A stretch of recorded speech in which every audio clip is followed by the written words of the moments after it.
Zixnorp slithered into the locker room, his gelatinous body rippling with anticipation and dread. Another day, another soul-crushing session of galactic physical education. He oozed over to his locker, expertly manipulating the lock with one of his many tentacles. As he began extruding his gym uniform from his lower dermis, hey, when you're basically sentient goo, you learn to improvise, he heard an excited burble from his best friend. Gloop. Did you hear? Gloop gurgled, his eye stalks quivering with excitement. We've got a new student joining us today. Zixnorp's central nucleus pulsed with mild interest. Oh yeah, what kind? A human, Gloop exclaimed, his entire body jiggling like an overexcited bowl of alien jello. Zixnorp froze, his partially formed gym shorts hanging limply from his midsection. A what now? A human. You know, from Earth? That crazy Deathworld. If Zixnorp had had a spine, it would have turned to ice. As it was, his entire body went from a healthy lime green to a sickly chartreuse. But that's impossible. Humans can't attend galactic high. There. Deathworlders, came a new voice, dripping with disdain. Blobcore, the class bully, oozed over, his massive gelatinous form towering over the other students. Disgusting creatures. I heard they have bones inside their bodies. A collective shudder ran through the locker room. The very idea was revolting. I heard they drink poison for fun, whispered Squish, a timid amoeba-like being. I heard they deliberately expose themselves to radiation to change the color of their outer layer, added Slime, his antennae twitching nervously. Zixnorp felt his fear gland begin to secrete. This was bad. This was very, very bad. Humans were notorious throughout the galaxy for their insane physical capabilities. On their homeworld, they routinely did things that would be considered extreme sports on any other planet, like walking, or lifting objects. Or Zixnorp shuddered, running. The locker room door suddenly swung open with a bang, causing every alien student to recoil in terror. And there, silhouetted in the doorway like some eldritch horror from the depths of space, stood a human. Hi there, the human said cheerfully, striding into the room with the casual gait of a predator. I'm Jake, nice to meet you all. Zixnorp could only stare in horror. The human Jake was a nightmare made flesh. His body was a rigid column of muscle and bone, wrapped in a thin layer of skin that did little to hide the monstrous strength beneath. His face was fixed in a terrifying expression that exposed his bone-white teeth. And dear Glob, were those arms, actual limbs that moved independently of his body. Jake looked around the room, his smile faltering slightly as he took in the looks of abject terror on the faces or approximate face regions of his new classmates. Is everything okay? Blobcore, never one to miss an opportunity to assert his dominance, oozed forward. Listen here, human, he burbled menacingly. We don't want any trouble. Just stay out of our way. And Jake's face lit up. Oh wow, you must be a Voraction slime beast. I've read all about your species. Is it true you can change your body density at will? That's so cool. Blobcore deflated slightly, caught off guard by the human's enthusiasm. Well, yes, but amazing, Jake exclaimed. You guys are like the ultimate adapters. Hey, maybe you could give me some tips. I'm still trying to figure out how everything works around here. Blobcore's gelatinous form rippled with confusion. This wasn't how it was supposed to go. Where was the cowering? The begging for mercy? The inevitable swirly in the quantum toilet? Before Blobcore could formulate a response, the coach's whistle echoed through the locker room. All right, Larvae, Coach Zorbax's voice boomed. Get your various orifices out here and line up. The alien students began to ooze, slither, and undulate towards the gymnasium, shooting nervous glances at Jake as they passed. Zixnorp found himself bringing up the rear, his fear gland working overtime as he watched the human's muscular legs propel him forward with terrifying efficiency. As they entered the gym, Zixnorp's worst fears were confirmed. Today's lesson was written on the holo board in giant, glowing letters. Obstacle course.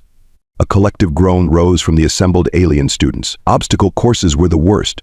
All that maneuvering, climbing, and worst of all, physical exertion. Zixnorp felt his primordial fear of motion begin to set in. Coach Zorbax, a mass of writhing tentacles vaguely arranged in a humanoid shape, gestured to the nightmarish array of equipment before them. All right, you evolutionary dead ends. Today we're going to see what you're made of. And I don't just mean literally, like last week when Gloop here accidentally divided into 16 separate entities. Gloop's various parts blushed in embarrassment. You'll start with the anti-grav hurdles, then it's onto the quantum foam pit, followed by the dreaded tractor beam tightrope. After that, you'll face the Schwarzschild radius swing, and finally the neutron star bench press. Any questions? A forest of tentacles, pseudopods, and various alien appendages shot into the air. No?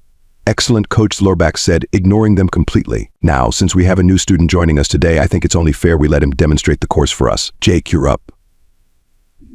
Jake stepped forward, a look of determination on his face. The alien students watched in horrified fascination, many of them secretly hoping to see the human fail spectacularly. After all, how could a creature from a boring old death world possibly compete with species that had evolved in the harshest environments the galaxy had to offer? Jake approached the first obstacle, the anti-grav hurdles. These weren't your average hurdles. They were quantum-locked in a state of spatial uncertainty, flickering in and out of existence at random intervals. Most students spent the better part of an hour just trying to predict where the hurdles would materialize. Jake, however, didn't seem fazed.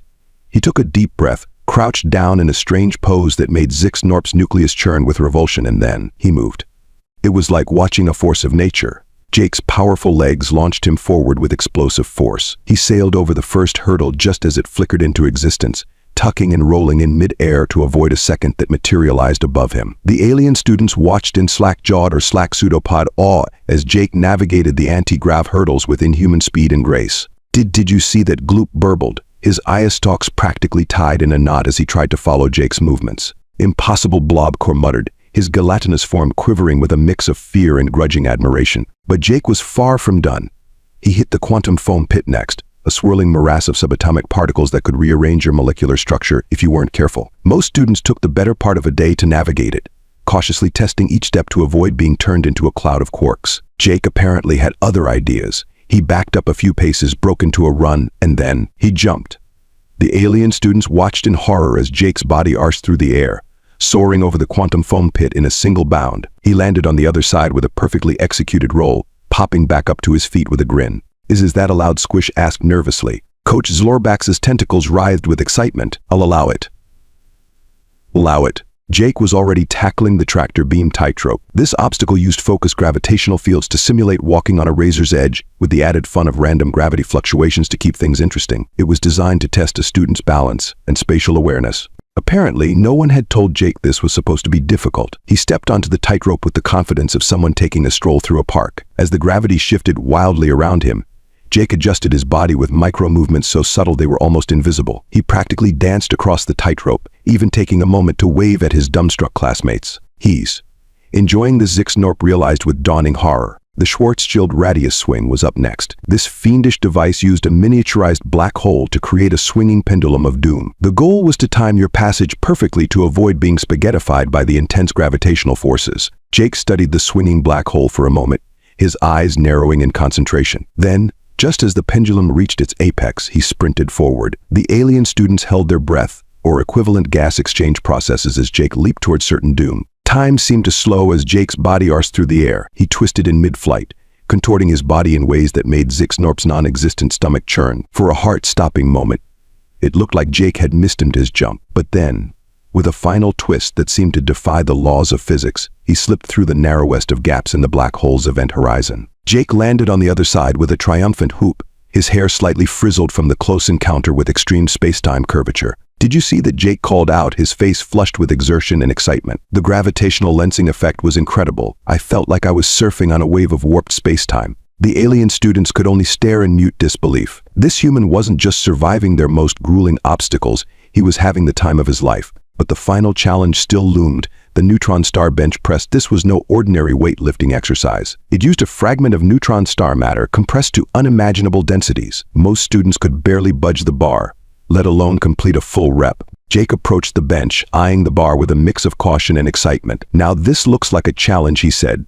cracking his knuckles in a display that made several alien students flinch. He positioned himself on the bench, gripped the bar, and began to lift. The veins in his arms bulged, his face turned red with exertion, and for a moment, it looked like even the mighty human had met his match. But then, with a primal growl that sent shivers through the gelatinous bodies of his classmates, Jake began to press the bar upwards. Slowly, inexorably, the neutron star matter began to rise. Jake's arms trembled with the effort, his teeth gritted in a grimace of determination. "Come on, human. Show us what you're made of," Coach Zlorbax shouted, his tentacles waving in excitement. With a final Herculean effort, Jake locked his arms, holding the neutron star matter aloft in triumph. The gym erupted in a cacophony of alien cheers, whistles, and assorted noises of astonishment. Jake carefully racked the weight and sat up, his chest heaving with exertion. He looked around at his classmates, a broad smile on his face. "So, how'd I do?" Coach Zlorbax slithered over, his tentacles a blur of motion. How'd you do? How'd you do, oh?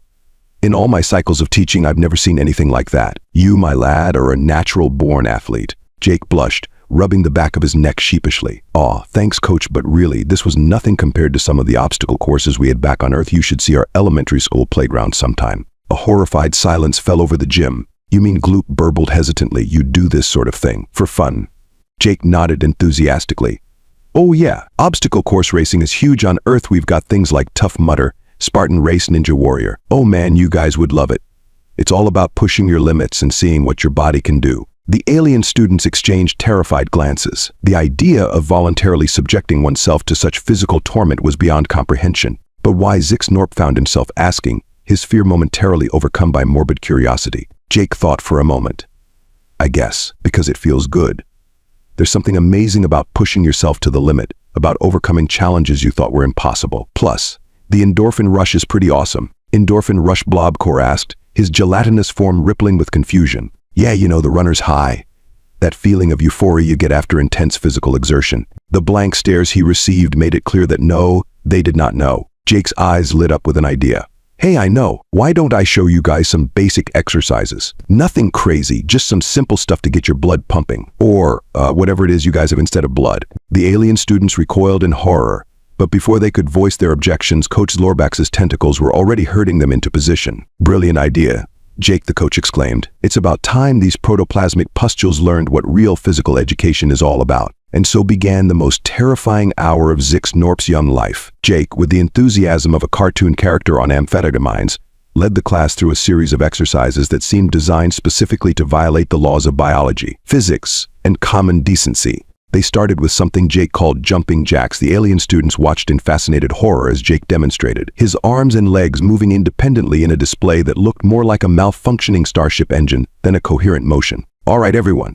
Let's start with 20 reps, Jake said cheerfully. Zixnorp looked down at his gelatinous body, then back at Jake. He had neither arms nor legs, and the concept of jumping was about as alien to him as the idea of photosynthesis was to a black hole. Nevertheless, he gave it his best shot. Zixnorp began to undulate his body frantically, sending ripples through his gelatinous form in what he hoped was a passable imitation of Jake's movements. Around him, his classmates were engaged in similar, desperate attempts at exercise. Gloop had divided himself into 4 smaller gloops, each one bouncing up and down in a valiant effort to mimic jumping jacks. Blobcore was rapidly shifting his mass from one pseudopod to another, looking less like he was exercising and more like he was having some sort of gelatinous seizure. Squish had simply given up and formed himself into a perfect sphere, rolling back and forth across the gym floor. Jake, to his credit, remained endlessly patient and encouraging. "Great effort, everyone. Remember, it's not about perfection, it's about progress." Next came something Jake called push-ups. This exercise seemed to involve lowering one's body to the ground and then pushing it back up using only the upper limbs. For creatures that had evolved in low-gravity environments and had never developed anything resembling arms, this was a particularly cruel form of torture. Zixnorp watched in a mix of awe and revulsion as Jake demonstrated, his muscular arms flexing as he pushed his rigid body up and down with ease. When it came time for the class to attempt the exercise, chaos ensued. Zixnorp flattened himself against the gym floor, then tried to raise his gelatinous body using, well, he wasn't quite sure what. He managed to create a small bulge in his midsection, lifting a fraction of his mass about a millimeter off the ground before collapsing back into a quivering puddle. Around him, his classmates were faring no better. Gloop had somehow tied himself into a knot trying to mimic Jake's movements. Blobcore was repeatedly extending and retracting a pseudopod, looking less like he was doing push-ups and more like he was attempting to high-five the floor. Squish had given up entirely and was now pretending to be a particularly unconvincing floor mat. Jake, however, remained relentlessly upbeat. "That's it, guys, feel the burn. Well, or whatever the equivalent sensation is for your species. Cellular discomfort, mitochondrial mild distress." As the torture, exercise session continued, Zixnorp found himself grudgingly impressed by Jake's patience and enthusiasm. Despite the fact that none of the alien students could come close to replicating his movements, Jake never lost his encouraging demeanor. "All right, let's move on to something a little different," Jake announced after what felt like several eternities of push-up attempts. "How about we try some yoga?" A collective groan rose from the class, although whether it was from relief or dread was hard to tell. Jake began to demonstrate a series of poses that seemed to defy the basic principles of anatomy. He twisted his body into shapes that made Zixnorp's nucleus hurt just looking at them. "This is called the downward-facing dog," Jake explained. His body bent double with his hands and feet on the floor, forming an inverted V-shape. Zixnorp stared in bewilderment. The pose seemed to require a rigid internal structure, definable limbs, and a complete disregard for personal dignity, none of which he possessed. Nevertheless, he gave it his best shot. Zixnorp oozed himself into a vaguely triangular shape, using his pseudopods to create lumpy protrusions that might charitably be called limbs if one were feeling particularly generous. Around him, his classmates were engaged in similarly futile attempts. Gloop had managed to form himself into a wobbly pyramid shape, though his eye stalks kept sliding down to pool on the floor. Blobcore had flattened himself into a gelatinous pancake, occasionally bubbling in what might have been an attempt at controlled breathing. Squish, in a stroke of inspiration, had shaped himself into a perfect canine silhouette, though he was facing decidedly upward rather than downward. Jake, ever the optimist, praised their efforts. "Great job, everyone. Remember, yoga is all about connecting with your body and finding your center." Zixnorp wasn't sure he had a center, unless you counted his nucleus, and he was pretty sure that wasn't what Jake meant. As the class progressed through increasingly improbable poses, the warrior, the tree, the crow,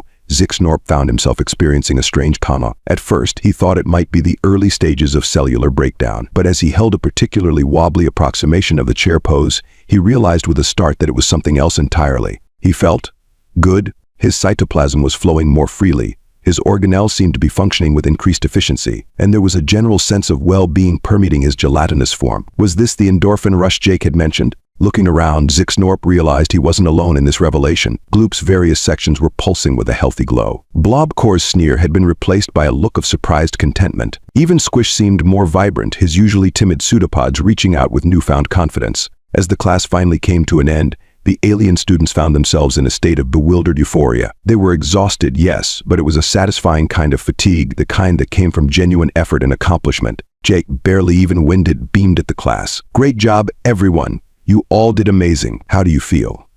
There was a moment of silence as the alien students considered the question. Then, to everyone's surprise, it was Blobcore who spoke up. "I feel strong," the bully said, his gelatinous form rippling with confusion and a hint of wonder. "Like I could ooze up a vertical surface or engulf prey twice my size." A chorus of agreement bubbled up from the class. Gloop was bouncing excitedly, his various parts vibrating in unison. Squish had expanded to nearly twice his usual size, puffed up with a newfound sense of confidence. Zixnorp found himself nodding along. "It's not terrible," he admitted, which from him was practically a glowing endorsement. Jake's grin threatened to split his face in two. "That's awesome. See, I told you exercise could be fun. And just think, this is only the beginning. Wait until we get to team sports." A ripple of excitement ran through the class, followed immediately by a wave of terror as they considered what team sports might entail in Jake's world. Coach Zlorback slithered forward, his tentacles writhing with barely contained glee. "Outstanding work. Jake, I haven't seen this bunch so energized since we had that field trip to the black hole," and half the class almost got spaghettified. The coach turned to address the class, his voice booming with newfound enthusiasm. "All right, you cellular sludge piles. I hope you're ready, because from now on we're going to be following Jake's example. I want to see you oozing, slithering, and undulating with purpose. We're going to whip you protoplasmic disappointments into shape if it's the last thing we do." A mix of groans and excited burbles rose from the class. Zixnorp felt a strange mixture of dread and anticipation bubbling up in his cytoplasm. He glanced over at Jake, who gave him an encouraging thumbs up. As they began to make their way back to the locker room, Zixnorp found himself sidling up to Jake. "So, this is really how you humans live all the time?" he asked, his voice a mix of awe and disbelief. Jake chuckled. "Well, not all humans are as into fitness as I am, but yeah, physical activity is a big part of our culture. It's not just about staying healthy, it's about challenging yourself, pushing your limits, you know." Zixnorp didn't know, not really. The idea of voluntarily subjecting oneself to physical strain for fun was still utterly alien to him, and yet, he couldn't deny the strange sense of accomplishment he felt. For the first time in his life, he felt like his body was more than just a gelatinous prison for his consciousness. It was a tool, something he could shape and improve. "Do you think," Zixnorp began hesitantly, "do you think you could show me more? Like maybe some exercises I could do that are more suited to my, unique physiology?" Jake's face lit up like a supernova. "Absolutely. I'd love to. We could work on resistance training to improve your pseudopod strength. Maybe some flexibility exercises to increase your shape-shifting abilities. Oh, and we could design a cardio routine that works with your unique circulatory system." As Jake rambled on about exercise plans and fitness goals, Zixnorp felt a strange sensation. It took him a moment to recognize it, so unfamiliar was the feeling. It was hope. Hope that maybe, just maybe, he could become something more than a quivering blob of space jelly. The rest of the alien students seemed to be having similar epiphanies. Gloop was eagerly asking Jake about exercises to improve his mitosis control. Blobcore was inquiring about weight training techniques for amorphous beings. Even timid little Squish was shyly asking about confidence-building exercises. As they reached the locker room, Zixnorp realized that everything had changed. The terrifying Deathworlder they had dreaded this morning had, in the span of a single gym class, become something else entirely. Jake wasn't a monster to be feared, but a friend, a mentor, a bridge to a whole new way of existence. Zixnorp watched as Jake chatted animatedly with a group of alien students, his hands moving in excited gestures as he explained some new exercise concept. In that moment, Zixnorp had a sudden, startling realization. The most alien thing in this room wasn't the human with his rigid skeleton and independently moving limbs. It was the idea he represented, the concept that one could reshape their destiny through sheer force of will and a whole lot of sweat. As he began to extrude his regular clothes from his lower dermis, Zixnorp found himself looking forward to the next gym class with an enthusiasm that would have been unthinkable just hours ago. He glanced over at Jake one last time, marveling at the strange twists of fate that had brought this human into their lives. Who knew? Maybe one day they'd all be Deathworlders in their own right. Zixnorp imagined himself conquering obstacle courses, bench-pressing neutron stars, and running marathons across the galaxy. He chuckled at the absurdity of it all, a sound that came out as a series of amused bubbles. One thing was for certain: gym class would never be the same again, and neither would they.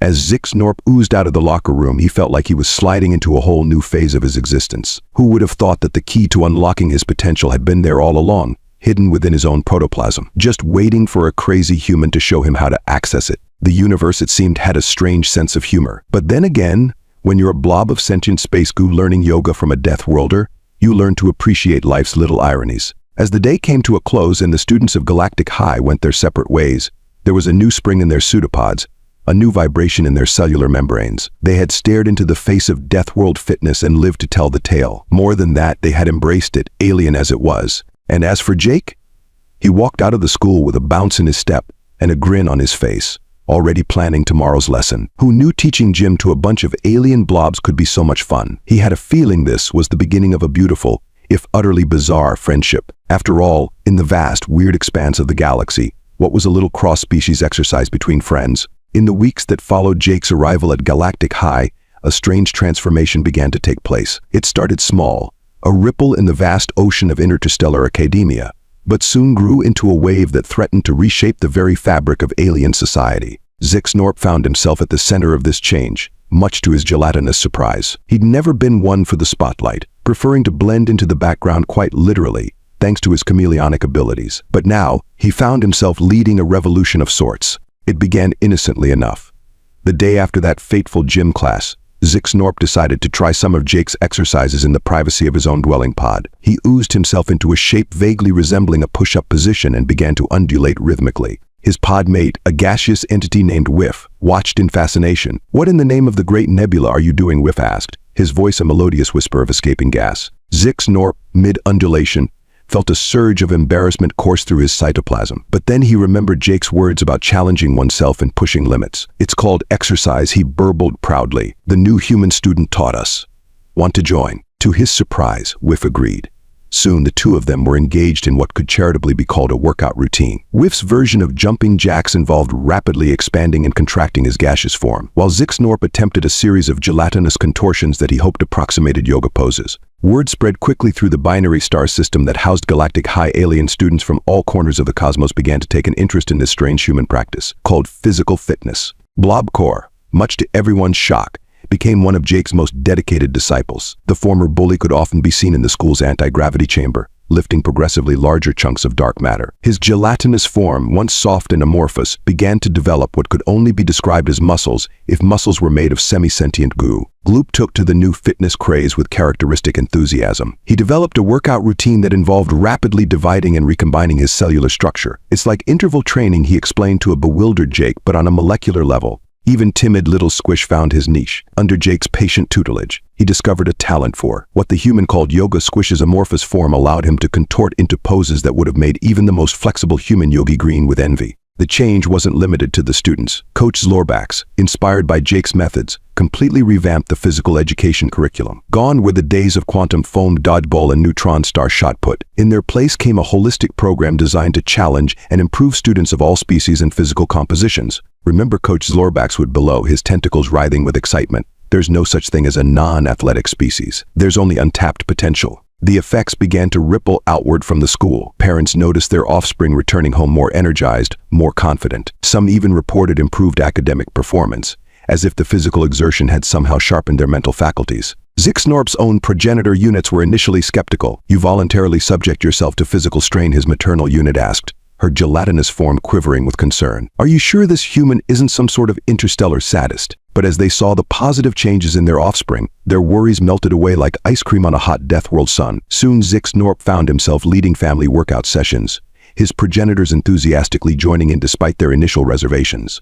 The fitness craze spread beyond Galactic High, infecting neighboring star systems like a particularly vigorous strain of benevolent space flu. Fitness centers began to pop up on space stations and planetary outposts. HoloNet channels dedicated to xenomorphic aerobics became all the rage. Jake, for his part, watched this all unfold with a mix of pride and amusement. He'd come to Galactic High hoping to learn about alien cultures, maybe make a few friends. He never expected to spark an interstellar fitness revolution. "You know," he said to Zixnorp one day as they watched a group of Jovian gas giants attempt a remarkably graceful ballet routine, "back on Earth, we have this saying, be the change you want to see in the world. I guess sometimes that change can be as simple as doing a few push-ups." Zixnorp burbled in agreement, his gelatinous form rippling with newfound muscle definition. "I never thought I'd say this," he admitted, "but I'm glad you Deathworlders decided to join galactic society. You humans may be terrifying, but you're also kind of amazing." Jake grinned, reaching out to give Zixnorp what would have been a friendly punch on the arm if Zixnorp had had arms. Instead, his fist sank into Zixnorp's gelatinous form with a soft plop. They both burst out laughing, as the sound of their mirth echoed through the halls of Galactic High, mingling with the grunts, squeaks, and burbles of aliens engaged in various forms of physical exertion. One thing became clear: the galaxy would never be the same again, and maybe, just maybe, that was a good thing. After all, in the grand cosmic gym that was the universe, everyone deserves a chance to flex their tentacles, soupy pseudopods, or whatever appendages they happen to possess. Sometimes it just takes a crazy human from a death world to show them how.